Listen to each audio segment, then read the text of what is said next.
જનોઈના દિવસે સ્ટાર્ટ કરીએ તો શુભથી સ્ટાર્ટ થાય છે અને આપ જોઈ શકો છો જે આઈટમો મને નામ પણ નથી આવડતા.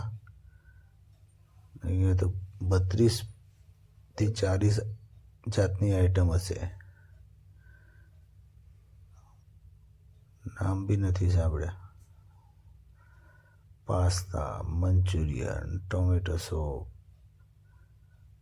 મારી એક ફેવરેટ આઈટમ હતી ચમચમ, અને બીજું પૂરણપૂરી. બધા નામ બી એવા છે કે ખબર નહીં પડતી, એવી તો આઈટમ હતી. પછી તમે આગળ જુઓ દેશી ઢાબો, એમાં બાજરીનો રોટલો, મકાઈનો રોટલો, છાશ, ઘી, માખણ, ગોળ, લીલી ડુંગળીની ચટણી, વઘારેલી ખીચડી, પછી ખીચડી, દેશી કઢી, ઘણી બધી આઈટમ હતી.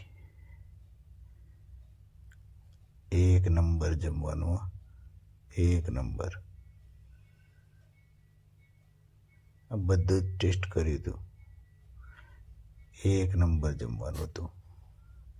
આ પછી ખાઈને પછી પાન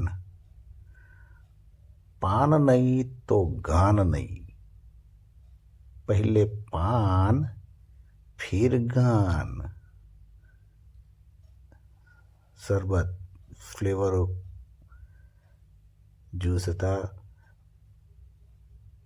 અનાનસનો હતો, પછી વોટરમેલન હતું, પછી બ્લેકબેરી હતું. 5-6 આઈટમ એ બી હતી. જો રોટલો બાજરીનો, છાશ, ગોળ. પંજાબી મેનુમાં દાળ ગુજરાતી, દાળ ફ્રાય, રાઈસ, જીરા રાઈસ, બધું અલગ અલગ. હવે આગળ જઈશું તો અને જોઈશું મારી ફેવરેટ આઈટમ આવશે. અચ્છા, એમાં ઢોકળા, ખમણ, આ પણ અલગ હતું. ઘણી આઈટમ હતી આપને જોઈ. મેં થોડું વિડીયો સ્પીડ કરેલો છે એટલે ફટફટ જતો રહ્યો, કેમ કે બહુ લાંબો વિડીયો થઈ જતો હતો, તો એ મેં સ્પીડલી દોડાવ્યું. એક નંબર. રણાસણમાં મોજ આવી ગઈ, મોજ. મારા શાળાના દીકરાની જનોઈ હતી, એનું ફંક્શન હતું. એક યાદગાર ક્ષણો થઈ ગઈ. નાચવાનું, કૂદવાનું, અને એના પછી જે થાક લાગ્યો હોય તો મસ્ત બેઠક વ્યવસ્થા બી હતી. અને પછી જમવાનું, પાણી, વેટરો જો ટેબલ પાથરેલા જ છે, વેટર આવી જાય, સર્વ કરી જાય, જાણે કોઈ હોટલમાં બેઠા હોય. એક આ રીતનો માહોલ હતો.